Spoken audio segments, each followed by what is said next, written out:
good morning to you. If you're in the office, wherever, grateful that you've allowed us to be part of your morning. Let's get into what the papers are reporting, and let me welcome one of the people I so much admire in this house. Senior Elton Brobe, we call him the Honorable. People call him His Excellency. Well, good morning. Good morning. I trust all is well. I'm doing good, Koyo. Nice. I hope you are good too. I'm well, you know. You went away for a while.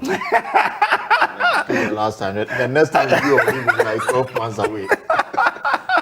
I remember you said to me, I said, Masa, leave now, I want to do. I'm saying, okay, then I'm cutting it off, I'm coming. Once the senior says, watch it, it means I watch it.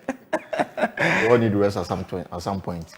Yeah, Charlie, it's very important. Anyway, let's get into the papers. But before we get into it, do you have any issue you would want to have a take on before? I think yesterday we had a very exciting event. Yesterday, the dialysis crisis. Yeah. And the quality of the people we brought together to shed light on this very important matter.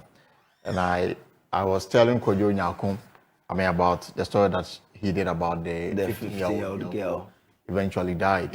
So yesterday I had some friends who came together to mobilize some funds for the parents. Yeah, the parents. Oh. But the woman had complained about the hospital costs and the fact that she need about 4,000 Ghana cedis. That is an outstanding cost to pay at the hospital before she can have access to the body.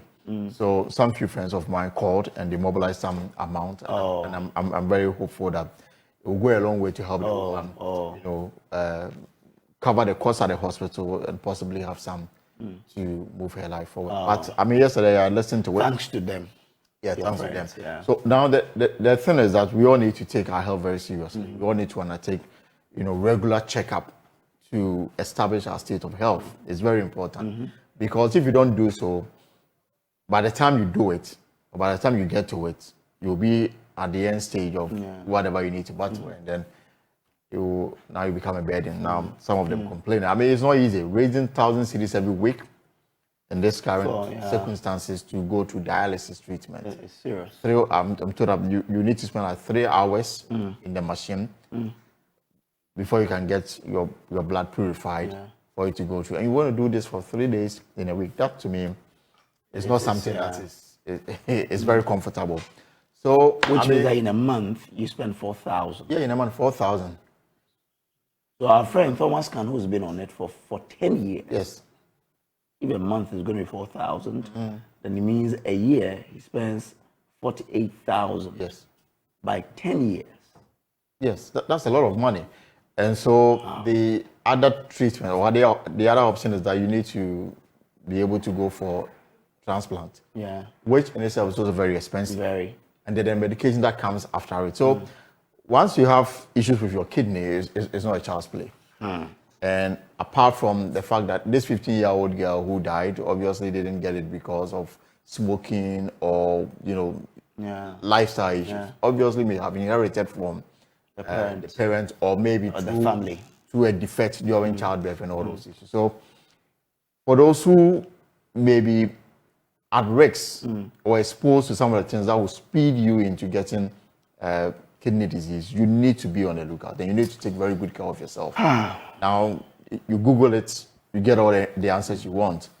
So if these facts are available before you and you still want to get yourself involved in things that will get you into this circumstance, then clearly it's a choice that you have to make. But I think that we all need to take our health very seriously. Yeah. Regular checkup. Regular checkup. Very important. Yeah, exactly. Last, Kweku was telling me that now they say we have to do, is it 4 times a year? According to the World Health Organization, the standard is that everybody, if you are 40 and above, you have to undertake medical checkup at least 4 times in a year. So every quarter, you go through it. Now, the Ghana Health Service data is pointing to 1 or none at all for a lot of Ghanaians, 40 years and above. So people are working with all manner of health conditions they don't know. And you see, once you get up in the morning, you are able to do your normal chores without any difficulty. You assume that you are okay. But that's not the case.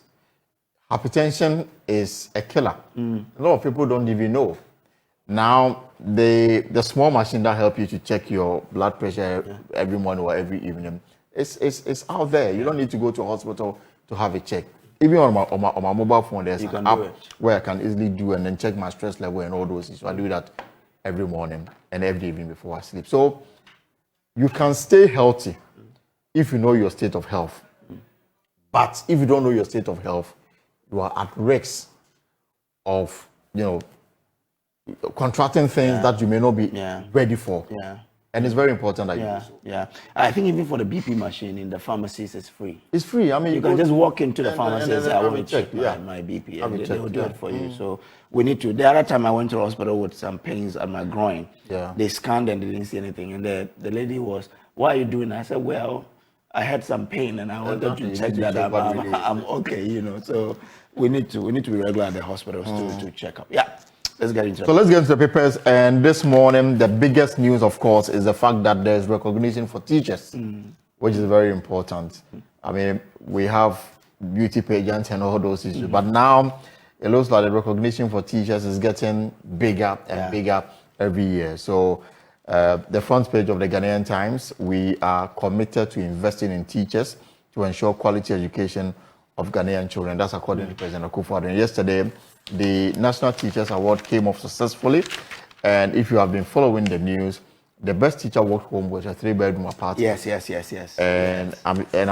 even the first runner-up got a 4x4. A 4x4. I mean, and yesterday she was just crying. Yeah. And I could feel, her excitement. They said tears of joy. Yeah. She came there from Accra. And the two of them are coming from Accra. Yeah. So she went to Takrade on a bus, and she's coming back with her own private car. That to me is awesome.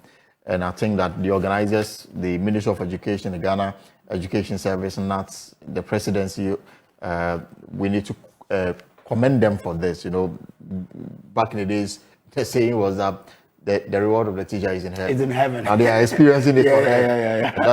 And that for me is a bolster for. And what government has to do now is to improve conditions of service. Yes, of course. Teachers. I mean, especially those who are set posted to very remote areas in the country, because if you are in Accra and in the big cities like Kumasi, Takoradi, and the rest, if you have, because some amenities are available, it's easier for you to have the peace of mind to go to without thinking of where to, electricity and everything. But in the rural areas, even in the city, you can even do another job. Yes. Yesterday, I was telling the story of a teacher, Herbert Champon, who is in a place called Subri. Okay. Subri is one of those communities in Wassa East, in the Western region. Now, since he completed teacher training, all his postings have been to the rural community. And when he gets there, for Subri, for example, when he got there, they were learning under a shed. He said, well, we have to correct this. So he, through some connections, got one of the gold mining companies to construct a 6-unit classroom block for them. He had trained the student in coding, when he went there, they didn't have sanitary facilities. He ensured that the mining company got them a sanitary facility. So it's like someone who's gone into the rural area and saying making difference. Exactly. It's good. People like that need to be celebrated. Yeah, but one thing he said was that on a World Teachers Day, what teachers need is for their salaries to be increased. Of course, that's what. They say that the biggest motivation you can give anybody is money. Yeah. The other thing, money can buy every other thing. Exactly. So give me the money and let me buy whatever I want. So we say congratulations to teachers.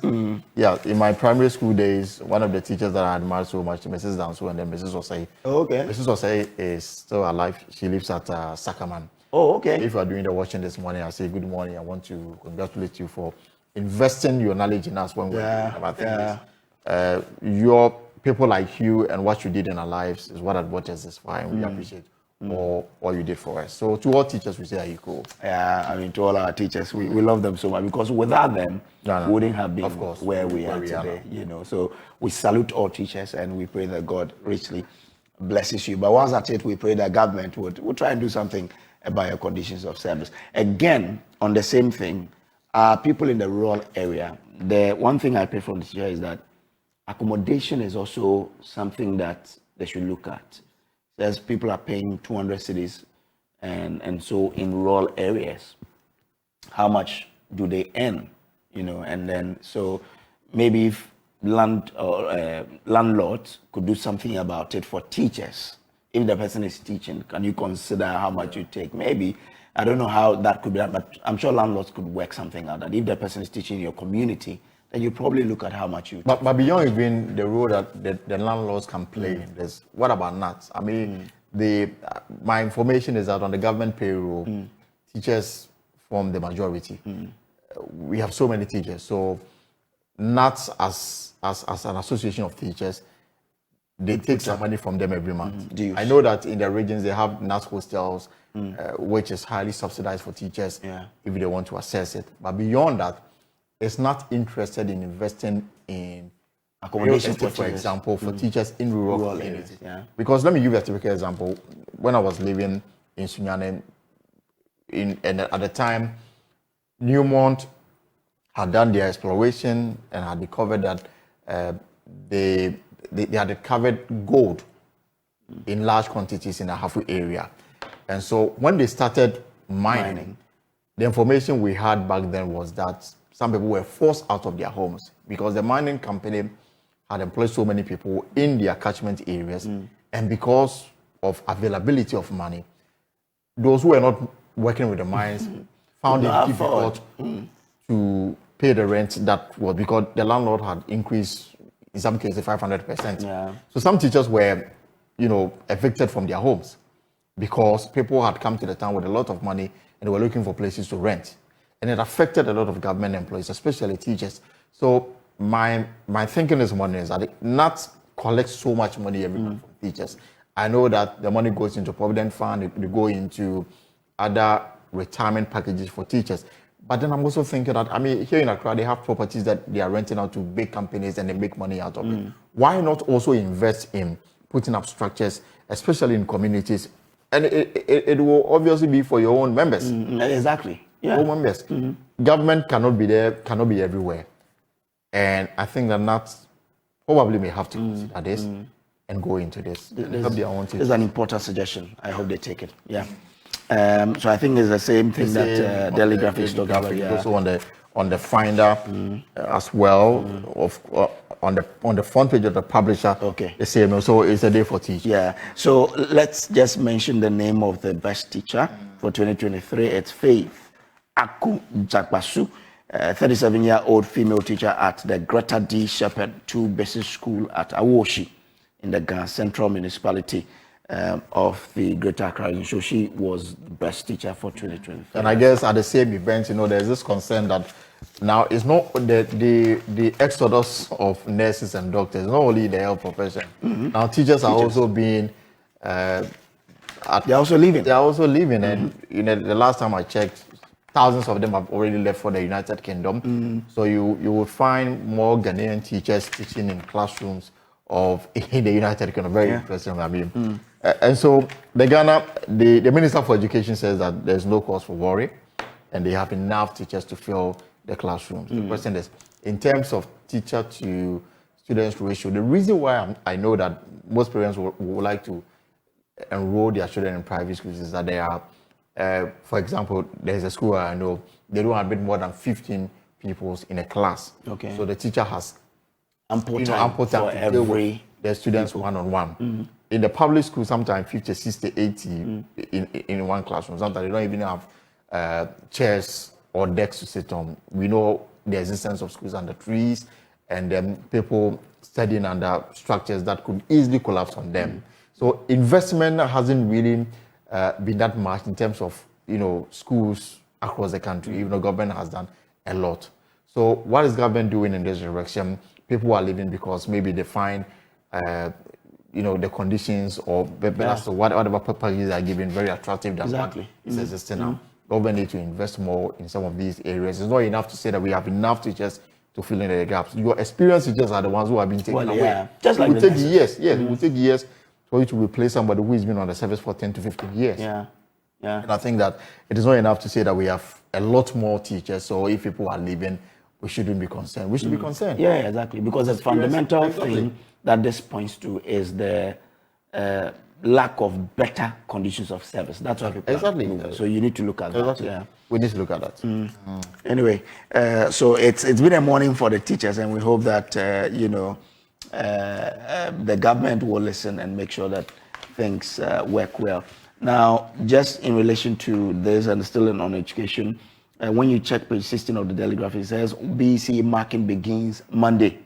That's according to WAEC. Now, the marking of script of this year's Basic Education Certificate Examination will commence on Monday, 9th October, the West African Examination Council has said. You remember that there was this whole thing about lack of money, and so there were challenges in marking, but now we're being told that the marking will begin on Monday, 9th October. Okay. Yeah. All right. So again, in the papers this morning, the Finder also has the celebration of our teachers. Blind Teachers Association urges Ghana Education Service to pay attention to them. Also very important. They think that their challenge should have been a barrier, and that the Ghana Education Service must look at.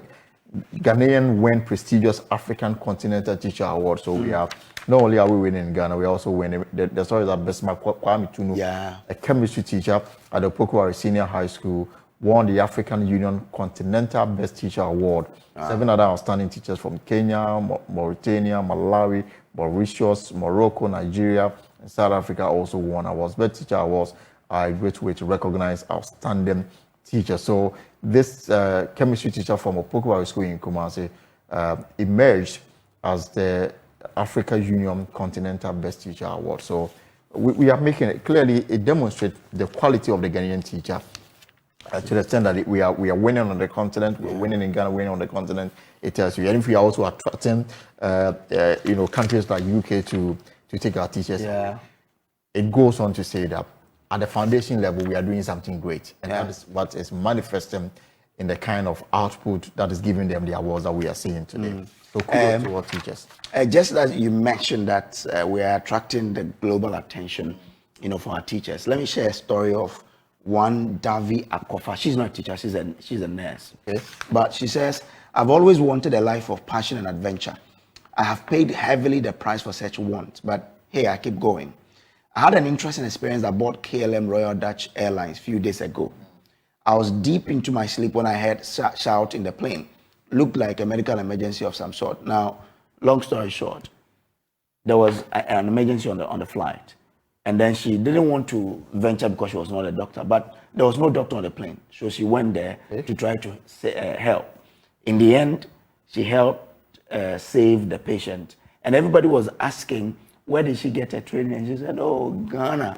And she said the adrenaline rush that she experienced. It's like, and everybody said, oh, Ghana. She got a message from the KLM vice president in charge of customer service. And that's really, is that it? A customer experience. Right. And that excites her that, in the end, she has sold Ghana to the people who were on the flight, and even to KLM to show the sort of training we are giving to our teachers and nurses in Ghana. So, it's not everything that is so gloom. No, at all. Yeah. Not at all. Just that at all. There are a lot of things we need to get better, but we're not bad at all. If you look at our teachers making a name for Ghana, our nurses making a name for Ghana, it shows that look, there's some potential. Because basically, countries like the United Kingdom, United States will not rely so much on our nurses and doctors if they are not qualified to exactly work. Then they want them to come to their countries and do.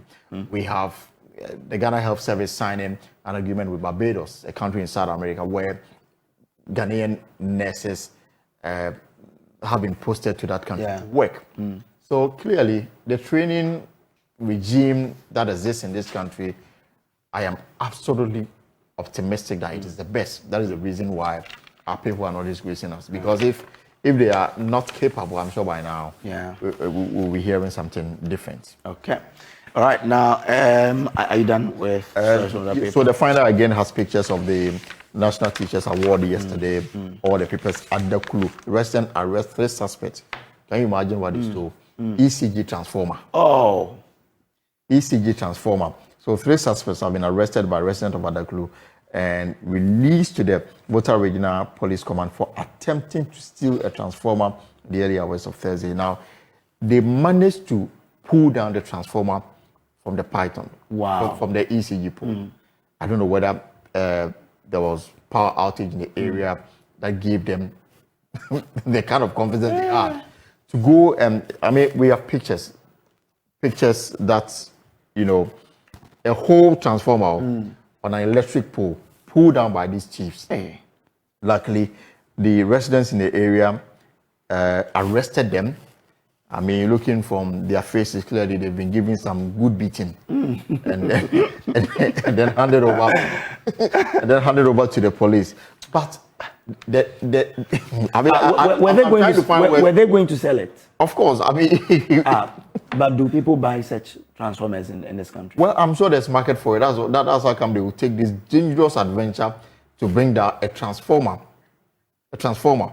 Oh. That is how bad it is, and that's how bad it is getting. So they've moved away from cutting cables or stealing cables to now stealing transformer. What I'm gathering is that they export these devices. Of course. To neighboring countries. Of course. Or better so, they will just dismantle and sell how? Really? And this costs a lot of money. So yes. I mean, if you look at three of them, clearly something that they've been doing, but they've graduated from stealing cables and now they want to now be stealing transformers. So they managed to bring the transformer down from the electric pole, and whilst in the process of lifting it, I'm sure it became too heavy for them. And then the residents pounced on them, gave them good beating. I don't support instant justice, but if you look at their faces, they clearly. I remember the story in Kumasi. Yes, back then, the late former mayor of Kumasi, the late Akwesi Ajuman, may he so rest in peace. And I remember, you know, when it was the KMA mayor in Kumasi, there were a lot of agitation about women. They always have issues with the KMA, especially when they have to move to one market or to decongest the city. So there was one decongestion exercise in Kumasi, and back then I was a kid, so I was listening to Garden City Radio. So they called a reporter on the ground. The man's name is, I think he's also late, Boisian Ponsa. And then he was on the phone. They asked him, "Also, what is happening in Kumasi?" So because there had been claims that Akwesi Ajuman had been, you know, accosted by the traders and his state was unknown and all those. So everybody was, you know, in a pensive mode to hear what was happening to Akwesi. So they called this reporter, Boys Yamponsam, and then I think the conversation was interesting. So they asked him, and then they said, "Oh, Akwesi Ajuman, they are calling the video with your own quantity."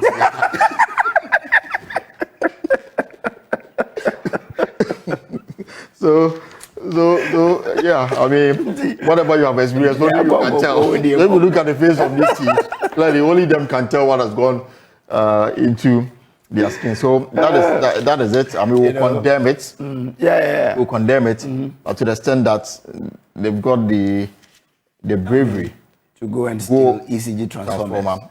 That is worrying. In Takrady, I used to work with, I mean, when you go to Takrady, he's a very popular man there, in Shabba Park, Simpson.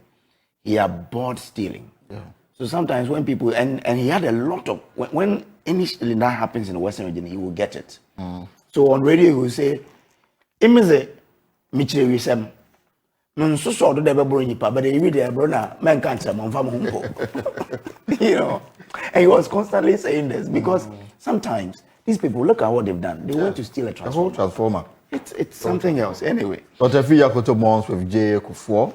So you have pictures of the former Food and Agric Minister who is now bidding to lead the MPP in the 2024 election. Yesterday, he paid a courtesy call on former President Kufuor to commiserate with the family following the demise of the former First Lady Theresa Kufuor. Also in the house was independent presidential aspirant Alan Kwadwo Kyerematen. And then yesterday was quite there was quite a representation also from the NDC led by former President John Mahama. I know the MPP, some members of the MPP, the information minister, some personnel from the Jubilee House also paid courtesy call on Mr. Kufuor to commiserate with him. The family is here to announce details for the one-week celebration in line with custom of their country tradition, and of course the funeral arrangement as well. So, a picture of Dr. Fiyakoto signing the book of condolence, and also exchanging pleasantries with former President Kufuor and the family at his Pediasi home yesterday. May her soul rest in peace. Well, the Daily Guide newspaper now, and this is what everybody has. Okay, most people have been talking about, especially on social media. Now, I won't resign. NDC BOG Governor Tango. And that's a story on page 3. It's a response of the governor, Dr. Ernest Addison, to that demonstration that the NDC minority, had at the premises of BOG. Now, he says that he's not going to resign. I've seen some words attributed to him, and I think there's been some reactions of a sort to that. I don't know, but he says that he will not resign. He will not resign. But that is for him to say. I know that if two things are involved here, either he resign or he is pushed by the appointing authority. For now, there's no indication that that's going to happen. The NDC are not happy with the way the governor responded to this matter and this interview. Because just to buttress what you're saying, he says, Dr. Addison, however, has rejected the opposition's request to resign, claiming that a minority MP should have used a more appropriate approach for advancing their issues as pertained in, quote, civilized societies, unquote, rather than protesting in the street as, quote, hooligans, unquote. I think those are very strong words to use to describe this group of people who are demanding your head. And they have every right to do so, because if you look at the losses the Bank of Ghana posted, 60.8 billion Ghana, unprecedented in the workings of the Bank of Ghana. And the bank has come out to explain the reason why. Now, if you want to look at central banks across the world and the impact COVID had on the economies across the world, most central banks came to the rescue of their respective countries. We can talk about the UK, we can talk about the US, and all manner of things. Now, in Ghana, this is what the central bank is saying, that if they had not stepped in, Ghana would have been in a very bad situation. That is the explanation from the Bank of Ghana. The NDC or the minority doesn't want to have any of this. They insist that it is due to mismanagement of the central bank that has brought us to where we are, and goes on to make the point that Bank of Ghana is virtually in a very bad state. Bank of Ghana says that they are on course. In fact, things are beginning to change for them. Now, I've tried to, when I first heard of the resignation rejection by the governor of the Bank of Ghana, I think I spoke to one of our colleagues at Joy Business. Okay. And he has a very good relationship with the governor. So I think the information I got, unless the Bank of Ghana governor come up to deny or confirm it, the information I got and the impression I got was that this was supposed to be an informal discussion. Oh, okay. And then it found itself in the media space. Oh, okay. So, it's accredited to one. Yes, exactly. There's a magazine that business website known as Central Banking. Yes. So there is an ongoing meeting, and what I'm picking is that there may have been an informal discussion with this reporter. Oh. And then only to now find expression in the media space. So, but whether informal or formal, to describe a demonstration of about 50,000 or more people as acting as hooligans, I don't think it best respond to the reason why they poured in the streets of Accra to protest what they want to describe as the mismanagement of the bank. As to whether you resign or not, that is up to you and the one who appointed you. But to describe these guys as hooligans, I think it's in bad taste. Yeah. Okay. All right. Can we do the publisher now? And then after forcing refute settlement claims, remember there's this ambulance matter that is in court. The case against Dr. Atuforsen is that he signed the letter that authorized the importer to bring him the buses, which was supposed to be ambulance, but turned out to be containers, if you like. And then the company has written to the Attorney General's office saying that they are prepared to pay an amount of 2.7 million euros to cover the contract sum.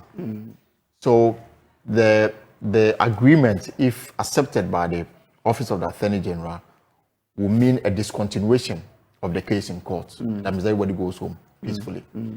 That is what the paper is alleging. That Atuforsen is backing the proposal by the importers to government that the reason why we are in court is a contention over 2.7 million euros that was supposed to have resulted in the importation of the ambulance. And then what came into the country was not ambulance, but rather containers or cargo vehicles. Yeah. And so they want to pay off the money.